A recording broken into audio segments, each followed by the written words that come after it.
सत श्री अकाल प्यारे विद्यार्थियों। अज असीं करांगे 10वीं क्लास का वार्तक भाग पाठ पहला घर दा प्यार, जो कि प्रिंसीपल तेजा सिंह जी द्वारा लिखिया होया है। पहला असीं लेखक बारे जान पछाण करांगे। प्रिंसीपल तेजा सिंह जी का जन्म 1894 ईस्वी विच पिंड अडियाला, जिला रावलपिंडी, पाकिस्तान विच होया। आप दे पिता का नाम भलाकर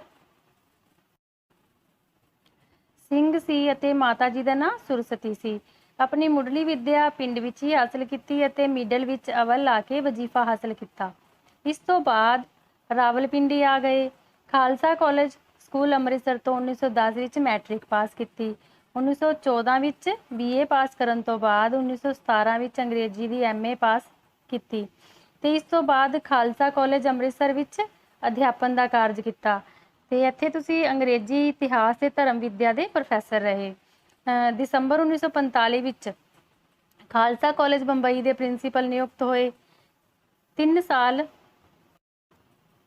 बाद 1948 ईस्वी विच पंजाब यूनीवर्सिटी के पब्लिकेशन ब्यूरो के सकत्तर बने। इस तो 1 साल बाद आपने महिंद्रा कॉलेज पटियाला के प्रिंसीपल का अहुदा संभालिया। आपने वार्तक अते जीवनी साहित्य नाल संबंधित रचना की। वार्तक विच आप दियां प्रमुख रचनावां हन साहित्य दर्शन, नवीआं सोचां, सहज सुभाअ अते घर दा प्यार। जीवनी साहित्य नाल संबंधित स्वै जीवनी है आरसी आप दी स्वै जीवनी है। आप दी पंजाबी साहित्य प्रति साहित्यक घालना लई 1951 विच पैप्सू सरकार ने सन्मानित किया। 1956 विच आप नूं अभिनंदन ग्रंथ भी भेंट किया गया। वार्तक के तौर पर वार्तककार के तौर पर आप दी निवेकली पछाण है। लिखण की शैली बड़ी ही रसभिन्नी हुंदी है। इसे कारण उन्हां दी जो वार्तक रचना है वह बोझल नहीं है। लगभग 64 साल की उम्र विच 1958 ईस्वी विच आप जी का देहांत हो गया। तो ये सी प्रिंसीपल तेजा सिंह जी के जीवन बारे जान पछाण। तो इस विचों बहुत सारे प्रश्न बनते हैं, तो तुसीं इसनूं ध्यान नाल रीड करोगे। प्रिंसीपल तेजा सिंह जी का घर दा प्यार लेख मूल पाठ। घर किसनूं कहा जाता है? इस विच दस्सिया गया है कि घर वो हुंदा है जिथे इंसान दियां सदरां पलदियां हन, इंसान रहिंदा है अपने परिवार नाल, रिश्तिਆਂ नाल, जिथे वो पलदा है, वड्डा हुंदा है ते अपने सारे रिश्तिਆਂ नूं मानदा है, उसनूं घर कहा जाता है। घर जो है वो ईटां या बट्टियां दा बना कोठे नूं नहीं कहा जाता। घर ईटां जां बट्टियां दे बने कोठे नूं नहीं कहंदे। घर तो भाव वो थां है जिथे मनुख दे प्यार दियां सदरां पलदियां हन। सदरां मतलब उमंगां, जिथे बालपन विच अपने बचपन विच भैन ते भरा कोलों लाड लिया हुंदा है, जिथे जवानी विच सारे जहान नूं गा के लिताड़ के खट्टी कमाई करके मुड़ आउण दा जी करदा है, आउण नूं जी करदा है। लिताड़ के मतलब बोझ नाल किसी चीज़ नूं दबाउण दा भाव हुंदा है ते खट्टी कमाई कमाया होया रुपया पैसा। जिथे बुढ़ापे विच बह के सारे जीवन के झमेलिਆਂ तो मिली बेहल नूं आराम नाल कट्टण विच इउं स्वाद आउंदा है। झमेले हुंदा है झगड़िਆਂ दे बखेड़िਆਂ, जिवें बचपन विच मां दी झोली विच आउंदा सी। घर मनुख दे निजी बलवलिਆਂ ते सक्षी रहणी दा केंद्र हुंदा है। उस दे आचरण बनाउण विच जिथे समाजिक ते मुल्की आले दुआले दा असर काम करदा है, उत्थे घर दी चार दीवारी अते इस दे अंदर दे हालात दा असर भी घट काम नहीं करदा, सगों मनुख दा आचरण करैक्टर बनदा ही घर विच है। ਇਹੋ ਉਸ ਦੀਆਂ रुचियां ਅਤੇ ਸੁਭਾਅ ਦਾ ਸਾਂਚਾ ਹੈ। ਇੱਥੋਂ ਹੀ ਉਸਦੀਆਂ रुचियां ਅਤੇ ਸੁਭਾਅ ਬਣਦਾ ਹੈ। ਕਈ ਵਾਰੀ ਜਦ ਮੈਂ ਕਿਸੇ ਸੱਜਣ ਦੇ ਕੋਝੇ ਸੜੀਅਲ ਜਾਂ ਖਿਜੂ ਸੁਭਾਅ ਵਾਲਾ ਵੇਖਦਾ ਹਾਂ ਤਾਂ ਮੈਂ ਦਿਲ ਵਿੱਚ ਕਹਿੰਦਾ ਹਾਂ ਕਿ ਇਸ ਵਿਚਾਰੇ ਨੂੰ ਘਰ ਦਾ ਪਿਆਰ ਨਹੀਂ ਮਿਲਿਆ ਹੋਣਾ। ਤਾਂ ਲੇਖਕ ਦੱਸ ਰਿਹਾ ਹੈ ਕਿ ਜੋ ਘਰ ਹੈ ਉਸ ਵਿੱਚ ਹੀ ਮਨੁੱਖ ਦੀ ਸ਼ਖਸੀਅਤ ਬਣਦੀ ਹੈ, ਉਸਦਾ ਕਰੈਕਟਰ ਬਣਦਾ ਹੈ, ਉਸਦਾ ਆਚਰਣ ਬਣਦਾ ਹੈ। ਅਤੇ ਇਸ ਵਿੱਚ ਜਿੱਥੇ ਸਮਾਜ ਤੇ ਮੁਲਕ ਦੇ ਆਲੇ ਦੁਆਲੇ ਦਾ ਅਸਰ ਕੰਮ ਕਰਦਾ ਹੈ, ਉੱਥੇ ਘਰ ਦੀ ਚਾਰ ਦੀਵਾਰੀ ਦਾ ਵੀ ਓਨਾ ਹੀ असर हुंदा है। क्योंकि मनुख का जो आचरण है, मनुख का जो करैक्टर है, वो घर विचों ही बनता है। अते उसदियां जो रुचियां हैं, उसका सुभाव है, वो सारा घर विचों ही पैदा हुंदा है। कई बार जदों असीं किसी सज्जन नूं देखदे हां जिसका सुभाव सड़ीअल हुंदा है, खिंचिया होया हुंदा है, तो मेरा जो दिल है वो कहता है, लेखक दस रहा इस विच कि इस विचारे नूं घर दा प्यार नहीं मिलिया। भी जिस तरह का घर दा माहौल होएगा उस तरह की ही शख्सियत बनेगी इंसान की। ਅੱਗੇ ਲੇਖਕ ਦੱਸਦੇ ਹਨ, ਇੱਕ ਮੇਰੇ ਜਾਣਕਾਰ ਬਿਰਧ ਬੀਬੀ ਜੀ ਹਨ। ਬਿਰਧ ਮਤਲਬ ਬੁੱਢੇ ਔਰਤ, ਜੋ ਨੇਕੀ ਤੇ ਉਪਕਾਰ ਦੀ ਪੁਤਲੀ ਹਨ। ਉਹ ਬਹੁਤ ਹੀ ਨੇਕ ਅਤੇ ਵਧੀਆ ਇਨਸਾਨ ਹਨ। ਸਵੇਰੇ ਸ਼ਾਮ ਬਿਨਾਂ ਨਾਗਾ ਨਿਤਨੇਮ ਕਰਦੇ ਗੁਰਦੁਆਰੇ ਦੀ ਪਰਿਕਰਮਾ ਕਰਦੇ ਹਨ। ਬਿਨਾਂ ਨਾਗਾ ਬਿਨਾਂ ਨਾਗੇ ਤੋਂ ਹਰ ਰੋਜ਼ ਰੋਜ਼ਾਨਾ ਉਹ ਗੁਰਦੁਆਰੇ ਜਾਂਦੇ ਹਨ ਅਤੇ ਗੁਰਦੁਆਰੇ ਦੀ ਪਰਿਕਰਮਾ ਕਰਦੇ ਹਨ। ਕਿਸੇ ਦੇ ਦੁੱਖ ਨੂੰ ਦੇਖ ਕੇ ਕਦੀ ਜਰ ਨਹੀਂ ਸਕਦੇ, ਕਿਸੇ ਦੇ ਦੁੱਖ ਨੂੰ ਕਦੇ ਵੀ ਸਹਿਣ ਨਹੀਂ ਕਰ ਸਕਦੇ। ਵਲਵਲਾ ਉਹਨਾਂ ਦਾ ਇੰਨਾ ਕੋਮਲ ਤੇ ਪਵਿੱਤਰ ਹੈ ਕਿ ਚੱਪੇ ਚੱਪੇ ਤੇ ਹਮਦਰਦੀ ਨਾਲ ਫਿਸ ਪੈਂਦੇ ਹਨ, ਕਿ ਉਹਨਾਂ ਦਾ ਜੋ ਮਨ ਇੰਨਾ ਕੋਮਲ ਹੈ ਕਿ ਉਹ ਚੱਪੇ ਚੱਪੇ ਤੇ ਵੀ ਫਿਸ ਪੈਂਦੇ ਹਨ, ਮਤਲਬ ਤਰਸ ਕਰ ਜਾਂਦੇ ਹਨ ਜਾਂ ਪਿੰਗਲ ਜਾਂਦੇ ਹਨ। ਬੱਚਿਆਂ ਨੂੰ ਦੇਖ ਕੇ ਤਾਂ ਬੱਚੇ ਹੀ ਬਣ ਜਾਂਦੇ ਹਨ, ਪਰ ਸੁਭਾਅ ਉਹਨਾਂ ਦਾ ਬਹੁਤ ਖਰਵਾ ਹੈ। ਖਰਵਾ ਮਤਲਬ ਘੋੜਾ ਬੋਲਣ ਵਾਲਾ। ਨਿੱਕੀ ਨਿੱਕੀ ਗੱਲ ਤੋਂ ਖਿਝ ਪੈਂਦੇ ਹਨ, ਛੋਟੀ ਛੋਟੀ ਗੱਲ ਤੇ ਉਹ ਖਿਝ ਪੈਂਦੇ ਹਨ ਅਤੇ ਗੁੱਸੇ ਵਿੱਚ ਆ ਕੇ ਆਪੇ ਤੋਂ ਬਾਹਰ ਹੋ ਜਾਂਦੇ ਹਨ। ਇਸ ਹਾਲਤ ਵਿੱਚ ਉਹਨਾਂ ਨੂੰ ਦੇਖੋ ਤਾਂ ਮਾਲੂਮ ਹੁੰਦਾ ਹੈ ਕਿ ਉਹਨਾਂ ਦੇ ਦਿਲ ਵਿੱਚ ਕੋਈ ਵੀ ਤਰਸ ਨਹੀਂ। ਜਦੋਂ ਗੁੱਸੇ ਦੀ ਹਾਲਤ ਵਿੱਚ ਹੁੰਦੇ ਹਨ ਤਾਂ ਇਉਂ ਲੱਗਦਾ ਹੈ ਕਿ ਉਹਨਾਂ ਅੰਦਰ ਕੋਈ ਵੀ ਤਰਸ ਨਹੀਂ ਹੈ, ਕੋਈ ਵੀ ਪਿਆਰ ਨਹੀਂ ਹੈ, ਪਰ ਹੁੰਦੇ ਉਸ ਵਕਤ ਵੀ ਓਨੇ ਹੀ ਨਰਮ ਤੇ ਕੋਮਲ ਹਨ। ਕੇਵਲ ਇਹ ਕੋਮਲਤਾ ਤੇ ਨਰਮੀ ਗੁੱਸੇ ਦੇ ਪਰਦੇ ਹੇਠਾਂ ਛੁਪੀ ਹੁੰਦੀ ਹੈ।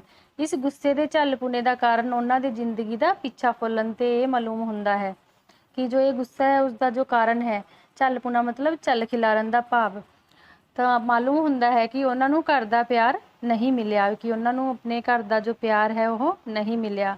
ਪਤੀ ਜਵਾਨੀ ਵਿੱਚ ਹੀ ਸਾਥ ਛੱਡ ਗਿਆ ਅਤੇ ਝੋਲ ਪੁੱਤਰਾਂ ਧੀਆਂ ਤੋਂ ਖਾਲੀ ਰਹੀ ਤੇ ਬੱਚੇ ਵੀ ਉਹਨਾਂ ਦੇ ਨਹੀਂ ਹੋਏ। ਕਿਸੇ ਨੇ ਨਿੱਕੀਆਂ ਨਿੱਕੀਆਂ ਬਾਹਾਂ ਗਲ ਵਿੱਚ ਪਾ ਕੇ ਨਹੀਂ ਆਖਿਆ, ਬੇ ਜੀਓ ਮੈਂ ਕਿੱਡਾ ਸੋਹਣਾ ਵਾਂ। ਵੀ ਕਿਸੇ ਬੱਚੇ ਨੇ ਉਹਨਾਂ ਦੇ ਗਲ ਵਿੱਚ ਬਾਹਾਂ ਪਾ ਕੇ ਨਹੀਂ ਕਿਹਾ ਕਿ ਬੀਬੀ ਜੀ ਮੈਂ ਕਿੰਨਾ ਸੋਹਣਾ ਹਾਂ। ਅੱਗੇ ਲੇਖਕ ਦੱਸਦਾ ਹੈ, ਮੈਂ ਕਈ ਵੱਡੇ ਵੱਡੇ ਕਥਕੜ ਦੇਖੇ ਹਨ ਜੋ ਬਾਹਰ ਪੰਡਾਲਾਂ ਵਿੱਚ ਕਥਾ ਕਰਦਿਆਂ ਜਾਂ ਵਿਖਿਆਨ ਦਿੰਦਿਆਂ ਲੋਕਾਂ ਨੂੰ ਆਪਣੀ ਸਿਆਣਪ ਤੇ ਵਿਦਿਆ ਦੇ ਚਮਤਕਾਰ ਦੱਸ ਕੇ ਹੈਰਾਨ ਕਰ ਦਿੰਦੇ ਹਨ।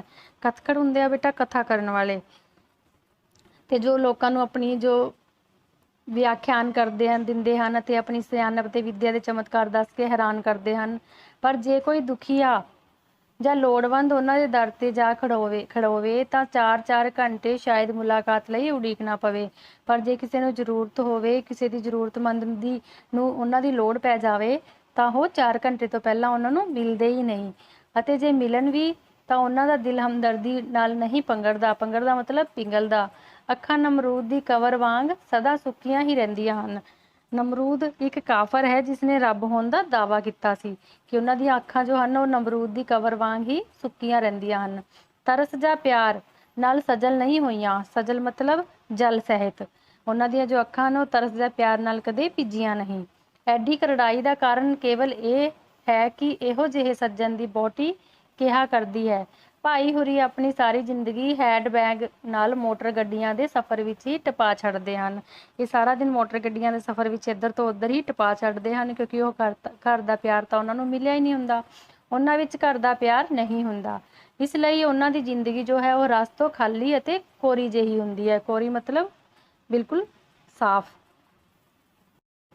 ਇਹੋ ਜਿਹੇ ਉਪਦੇਸ਼ਕ ਤੇ ਲਿਖਾਰੀ ਵੱਡੇ ਵੱਡੇ ਗੁਰੂਆਂ ਤੇ ਪੈਗੰਬਰਾਂ ਦੇ ਜੀਵਨ ਵੀ ਆਪਣੇ ਨਮੂਨੇ ਉੱਤੇ ਢਾਲਦੇ ਹੋਏ ਉਹਨਾਂ ਮਹਾਂਪੁਰਖਾਂ ਨੂੰ ਵੀ ਆਪਣੇ ਜਿਹੇ ਕੋਰੇ ਤੇ ਘਰੋਗੀ ਪਿਆਰ ਤੋਂ ਸੱਖਣੇ ਬਣਾ ਕੇ ਦੱਸਦੇ ਹਨ। ਘਰੋਗੀ ਪਿਆਰ ਤੋਂ ਸੱਖਣੇ, ਘਰੇਲੂ ਪਿਆਰ ਤੋਂ ਸੱਖਣੇ ਮਤਲਬ ਖਾਲੀ। ਗੁਰੂ ਨਾਨਕ ਸਾਹਿਬ ਦਾ ਜੀਵਨ ਇਉਂ ਦੱਸਦੇ ਹਨ ਕਿ ਜਿਵੇਂ ਉਹ ਕਦੀ ਤੋਤਲੀਆਂ ਗੱਲਾਂ ਕਰਨ ਵਾਲੇ ਬਚਪਨ ਵਿੱਚੋਂ ਲੰਘੇ ਹੀ ਨਹੀਂ, ਕਿ ਜੋ ਗੁਰੂ ਨਾਨਕ ਦੇਵ ਜੀ ਹਨ ਉਹਨਾਂ ਨੇ ਕਦੇ ਤੋਤਲੀਆਂ ਗੱਲਾਂ ਕੀਤੀਆਂ ਹੀ ਨਹੀਂ। ਬਾਲਪਨ ਤੋਂ ਹੀ ਉਤਨੀਆਂ ਸਿਆਣੀਆਂ ਤੇ ਪਰਮਾਰਥ ਦੀਆਂ ਗੱਲਾਂ ਕਰਦੇ ਹੁੰਦੇ ਸੀ ਕਿ ਗੁਰੂ ਨਾਨਕ ਦੇਵ ਜੀ ਹਨ ਉਹ ਬਚਪਨ ਤੋਂ ਹੀ ਸਿਆਣੀਆਂ ਤੇ ਪਰਮਾਰਥ ਹੁੰਦਾ ਹੈ ਉੱਚ ਮਨੋਰਥ ਵਾਲੀਆਂ ਗੱਲਾਂ ਕਰਦੇ ਹੁੰਦੇ ਸੀ, ਜਿਤਨੀਆਂ ਕਿ ਵੱਡੀ ਉਮਰ ਵਿੱਚ ਵੀ, ਜਿੰਨੀਆਂ ਹੁਣ ਉਹ ਵੱਡੀ ਉਮਰ ਵਿੱਚ ਕਰਦੇ ਸਨ।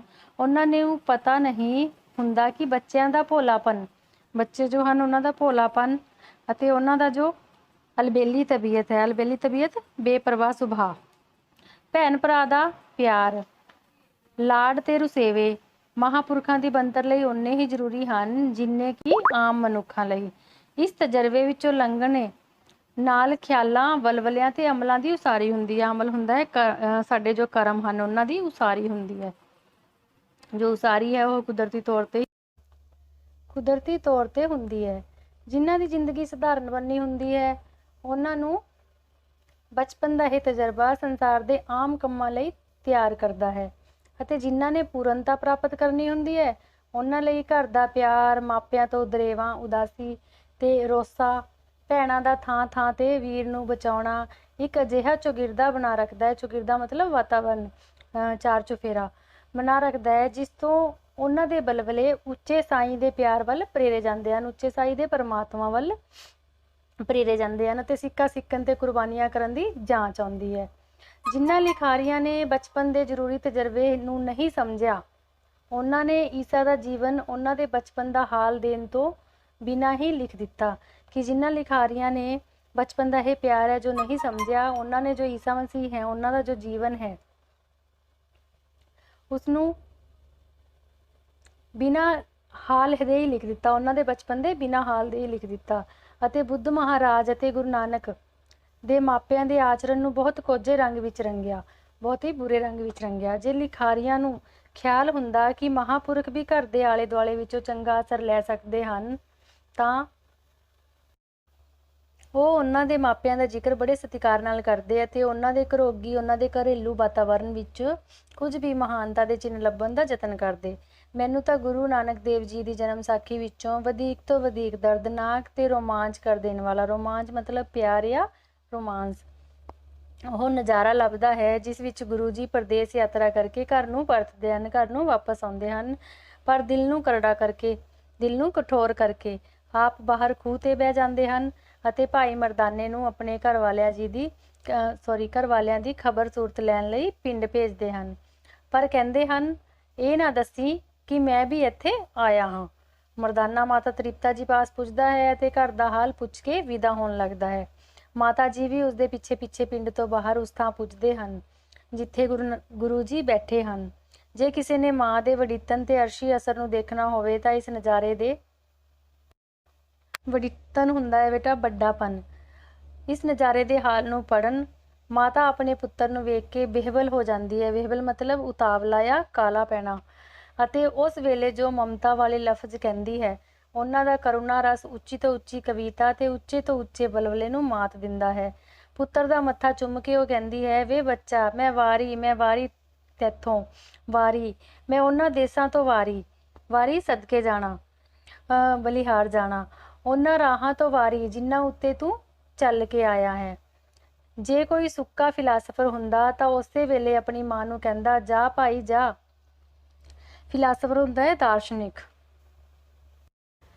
ਇਹਨਾਂ ਤਿਲਾਂ ਵਿੱਚ ਤੇਲ ਨਹੀਂ, ਤੂੰ ਮਾਇਆ ਦਾ ਰੂਪ ਧਾਰ ਕੇ ਮੈਨੂੰ ਭਰਮਾਉਣ ਆਈ ਹੈ। ਜੇ ਕੋਈ ਸੁੱਕਾ ਫਿਲਾਸਫਰ ਜਾਂ ਦਾਰਸ਼ਨਿਕ ਹੁੰਦਾ ਤਾਂ ਉਹ ਆਪਣੀ ਮਾਂ ਨੂੰ ਕਹਿੰਦਾ ਕਿ ਇਹਨਾਂ ਤਿਲਾਂ ਵਿੱਚ ਤੇਲ ਨਹੀਂ, ਵੀ ਇੱਥੇ ਤੁਹਾਡੀ ਨਹੀਂ ਚੱਲਣੀ ਹੈ, ਤੂੰ ਮਾਇਆ ਦਾ ਰੂਪ ਧਾਰ ਕੇ ਮੈਨੂੰ ਭਰਮਾਉਣ ਆਈ ਹੈ। ਨਹੀਂ, ਗੁਰੂ ਜੀ ਮਾਤਾ ਜੀ ਦੇ ਵਚਨ ਸੁਣ ਕੇ ਫਿਸ ਪਏ, ਪਿੰਗਲ ਗਏ ਤੇ ਉਸਦੇ ਚਰਨਾਂ ਉੱਤੇ ਡਿੱਗ ਕੇ ਰੋਏ, ਖੂਬ ਰੋਏ। ਉਹ ਅਥਰੂ ਹਜ਼ਾਰਾਂ ਗਿਆਨ ਧਿਆਨ ਦਾ ਨਿਚੋੜ ਸਨ, ਹਜ਼ਾਰ ਫਰਜ਼ਾਂ ਤੋਂ ਤੇ ਪਰ ਉਪਕਾਰਾਂ ਦੀ ਜੜ ਨੂੰ ਸਿੰਜਣ ਵਾਲੇ ਸਨ। ਕਿ ਗੁਰੂ ਨਾਨਕ ਸਾਹਿਬ ਦੇ ਦਿਲ ਉੱਤੇ ਬੀਬੀ ਨਾਨਕੀ ਦੇ ਪਿਆਰ ਦਾ ਘੱਟ ਅਸਰ ਸੀ, ਜਿਸਨੇ ਬਚਪਨ ਵਿੱਚ ਲੋਰੀਆਂ ਦੇ ਕੇ ਕੁੱਛੜ ਗੋਦੀ ਚੁੱਕ ਕੇ ਪਾਲਿਆ ਸੀ ਤੇ ਪਿਤਾ ਦੀਆਂ ਚਪੇੜਾਂ ਤੋਂ ਬਚਾਇਆ ਅਤੇ ਖਰੇ ਸੌਦੇ ਕਰਦਿਆਂ ਸਲਾਹਿਆ ਸੀ, ਉਹਨਾਂ ਦੀ ਸਿਫਤ ਕੀਤੀ ਸੀ ਤੇ ਉਤਸ਼ਾਹ ਦਿੱਤਾ ਸੀ। ਜੇ ਉਹ ਨਾਨਕ ਸਨ ਤਾਂ ਕੀ ਉਹ ਨਾਨਕੀ ਨਹੀਂ ਸੀ? ਅੱਗੇ ਲੇਖਕ ਮੁਹੰਮਦ ਸਾਹਿਬ ਦੀ ਜ਼ਿੰਦਗੀ ਉੱਤੇ ਲਿਖਦੇ ਹਨ ਕਿ ਮੁਹੰਮਦ ਸਾਹਿਬ ਦੀ ਜ਼ਿੰਦਗੀ ਉੱਤੇ ਉਹਨਾਂ ਦੀ ਬੀਵੀ ਖਦੀਜਾ ਦਾ ਘੱਟ ਅਸਰ ਸੀ, ਜਿਸਨੇ ਔਖੇ ਤੋਂ ਔਖੇ ਵੇਲੇ ਉਹਨਾਂ ਦੀ ਮਦਦ ਕੀਤੀ ਤੇ ਉਹਨਾਂ ਦੇ ਜੀਵਨ ਆਦਰਸ਼ ਨੂੰ ਸਭ ਤੋਂ ਪਹਿਲਾਂ ਸਮਝ ਕੇ ਉਸ ਵਿੱਚ ਯਕੀਨ ਕੀਤਾ ਤੇ ਸਦਾ ਹੌਸਲਾ ਵਧਾਇਆ। ਜੋ ਮੁਹੰਮਦ ਸਾਹਿਬ ਸਨ, ਉਹਨਾਂ ਦੀ ਜੋ ਬੀਵੀ ਖਦੀਜਾ ਸੀ, ਉਹਨਾਂ ਨੇ ਬਹੁਤ ਜ਼ਿਆਦਾ ਮਦਦ ਕੀਤੀ ਜੋ ਮੁਹੰਮਦ ਸਾਹਿਬ ਹੈ ਉਹਨਾਂ ਦੇ ਜੀਵਨ ਆਦਰਸ਼ਾਂ ਨੂੰ ਸਮਝਣ ਦੀ, ਅਤੇ ਉਹਨਾਂ ਨੂੰ ਯਕੀਨ ਦਿਲਾਇਆ ਤੇ ਸਦਾ ਹੌਸਲਾ ਵਧਾਇਆ ਉਹਨਾਂ ਦਾ। ਜਦ ਹਜ਼ਰਤ ਮੁਹੰਮਦ ਨੂੰ ਰੱਬ ਵੱਲੋਂ ਬਾਣੀ ਉਤਰਦੀ ਸੀ ਤਾਂ ਉਹ ਥੱਕ ਕੇ ਇੰਨੇ ਨਿਸਲ ਹੋ ਜਾਂਦੇ ਸਨ, ਨਿਸਲ ਮਤਲਬ ਬੇਫਿਕਰ ਹੋ ਜਾਂਦੇ ਸਨ ਕਿ ਉਹਨਾਂ ਨੂੰ ਆਰਾਮ ਦੇ ਕੇ ਮੁੜ ਅਸਲੀ ਹਾਲਤ 'ਤੇ ਲਿਆਉਣ ਵਾਲੀ ਖਦੀਜਾ ਹੀ ਸੀ, ਜੋ ਉਹਨਾਂ ਦਾ ਸਿਰ ਆਪਣੇ ਪੱਟਾਂ ਉੱਤੇ ਰੱਖ ਕੇ ਸਭ ਥਕੇਵੇਂ ਦੂਰ ਕਰ ਦਿੰਦੀ ਸੀ। ਜੇ ਕਾਰਲਾਈਲ ਆਪਣੀ ਤੀਵੀਂ ਨੂੰ ਪਿਆਰ ਕਰਦਾ ਤਾਂ ਉਹ ਇੰਨਾ ਕ੍ਰੀਜੂ ਤੇ ਸੜੂ ਨਾ ਹੁੰਦਾ, ਸੜੂ ਮਤਲਬ ਸੜੀਅਲ ਨਾ ਹੁੰਦਾ। ਉਹ ਆਪਣੇ ਕਮਰੇ ਵਿੱਚ ਪੜ੍ਹਦਾ ਜਾਂ ਲਿਖਦਾ ਰਹਿੰਦਾ ਸੀ ਅਤੇ ਉਸਦੀ ਵਹੁਟੀ ਵੱਖ ਬਰਾਂਡੇ ਵਿੱਚ ਬੈਠੀ ਆਏ ਗਏ ਨੂੰ ਤਰਾਂਦੀ ਰਹਿੰਦੀ, ਡਰਿਆ ਪਿਆ ਸਹਿਮ ਨਾਲ ਦੇਖਣਾ।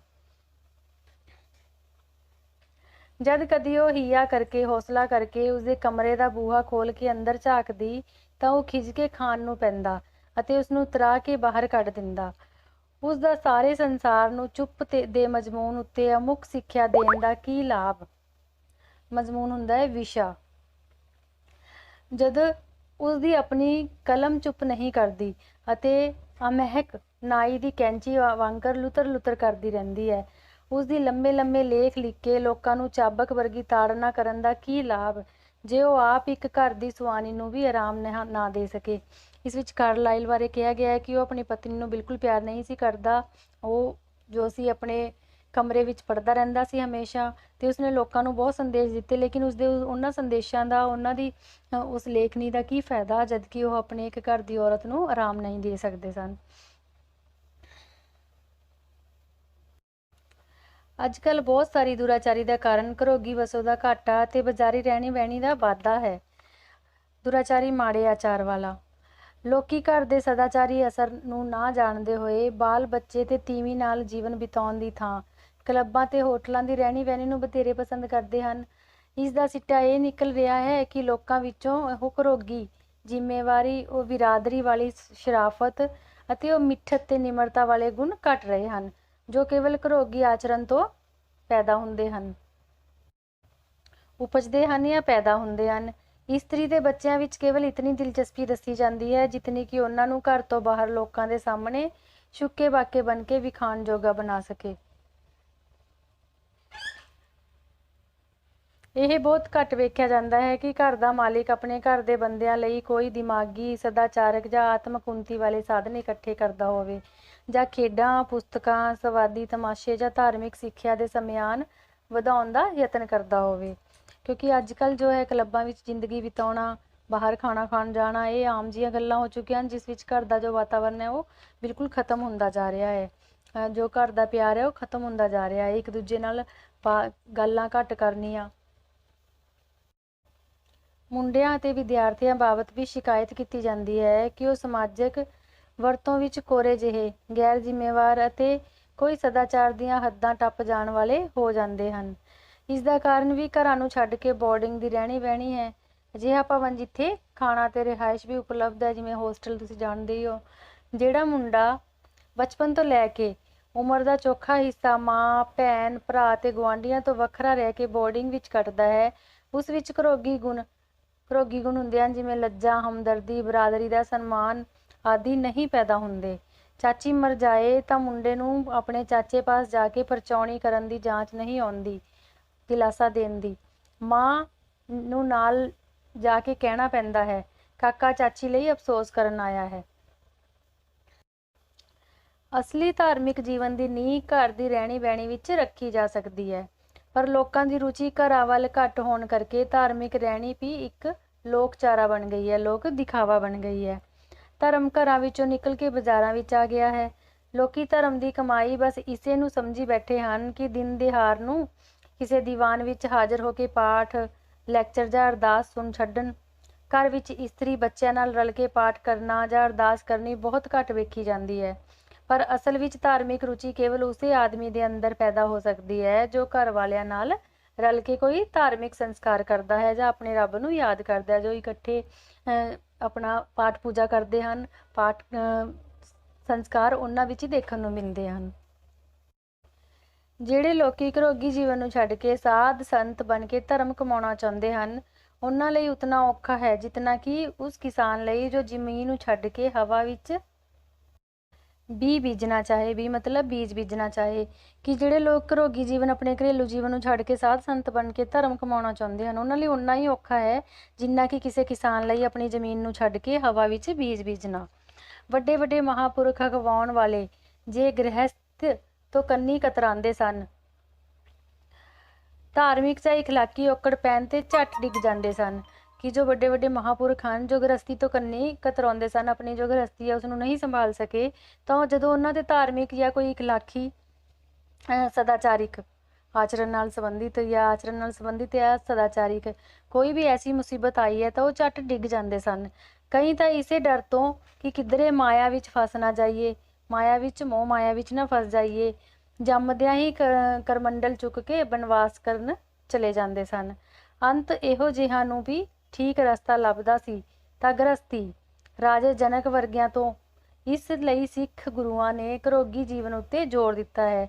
ਤਾਂ ਜਿੰਨੇ ਵੀ ਸਿੱਖ ਗੁਰੂ ਹੋਏ ਹਨ ਉਹਨਾਂ ਨੇ ਆਪਣੇ ਘਰੇਲੂ ਜੀਵਨ ਤੇ ਜ਼ੋਰ ਦਿੱਤਾ ਹੈ, ਕਿਉਂਕਿ ਜੋ ਆਪਣੀ ਗ੍ਰਸਤੀ ਨੂੰ ਸੰਭਾਲ ਲੈਂਦਾ ਹੈ ਉਹ ਸਾਰੀ ਦੁਨੀਆ ਨੂੰ ਸੰਭਾਲ ਸਕਦਾ ਹੈ, ਕਿਉਂਕਿ ਸਦਾਚਾਰ ਬਣਦਾ ਹੀ ਜੀਵਨ ਤੋਂ ਹੈ। ਅਗਰ ਆਪਣਾ ਜੀਵਨ ਸਹੀ ਹੋਏਗਾ, ਜੀਵਨ ਵਿੱਚ ਸਦਾਚਾਰਕ ਮੁੱਲ ਹੋਣਗੇ, ਤਾਂ ਹੀ ਉਹ ਜੀਵਨ ਕਾਮਯਾਬ ਹੁੰਦਾ ਹੈ।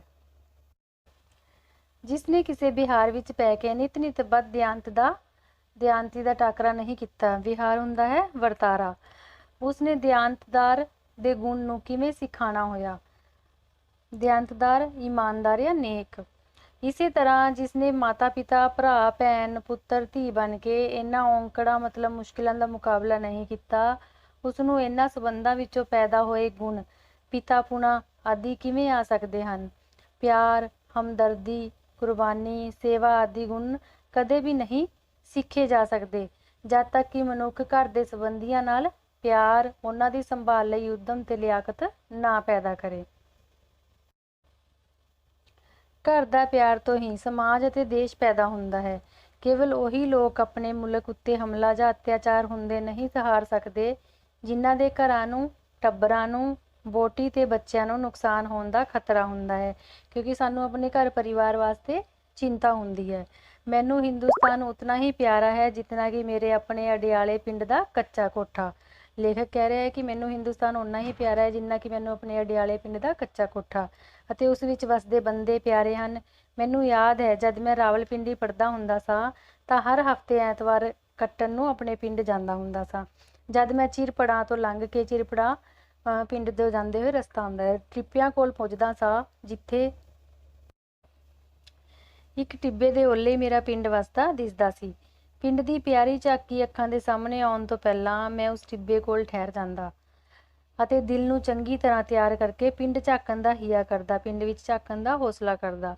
ਮੁੜਦੀ ਵਾਰ ਫਿਰ ਪਿੰਡ ਨੂੰ ਅੱਖਾਂ ਤੋਂ ਓਲੇ ਹੋਣ ਤੋਂ ਪਹਿਲਾਂ ਮੁੜ ਵੇਖਦਾ ਸਾਂ। ਜਦੋਂ ਵਾਪਸ ਜਾਂਦਾ ਫਿਰ ਪਿੰਡ ਨੂੰ ਅੱਖਾਂ ਤੋਂ ਓਲੇ ਹੋਣ ਤੋਂ ਪਹਿਲਾਂ ਮੈਂ ਵੇਖਦਾ ਰਹਿੰਦਾ। ਕਈ ਵਾਰੀ ਉਸਦੇ ਓਲੇ ਹੋ ਜਾਣ ਤੋਂ ਮਗਰੋਂ ਕੁਝ ਕਦਮ ਪਿੱਛੇ ਪਰਤ ਕੇ ਪਿੰਡ ਨੂੰ ਦੇਖਣ ਜਾਂਦਾ। ਪਿੰਡ ਕਿੱਡਾ ਪਿਆਰਾ ਸੀ ਅਤੇ ਉਸ ਵਿੱਚ ਵਸਦੇ ਮੇਰੇ ਸੰਬੰਧੀ ਹੋਰ ਵੀ ਪਿਆਰੇ ਸਨ। ਸਤਿ ਸ਼੍ਰੀ ਅਕਾਲ ਪਿਆਰੇ ਬੱਚਿਓ। ਇਹ ਸੀ ਤੁਹਾਡਾ ਵਾਰਤਕ ਦਾ ਪਾਠ ਘਰ ਦਾ ਪਿਆਰ। ਅੱਗੇ ਅਸੀਂ ਬਹੁ ਵਿਕਲਪੀ ਪ੍ਰਸ਼ਨ ਲੈ ਕੇ ਫਿਰ ਹਾਜ਼ਰ ਹੋਵਾਂਗੇ। ਧੰਨਵਾਦ।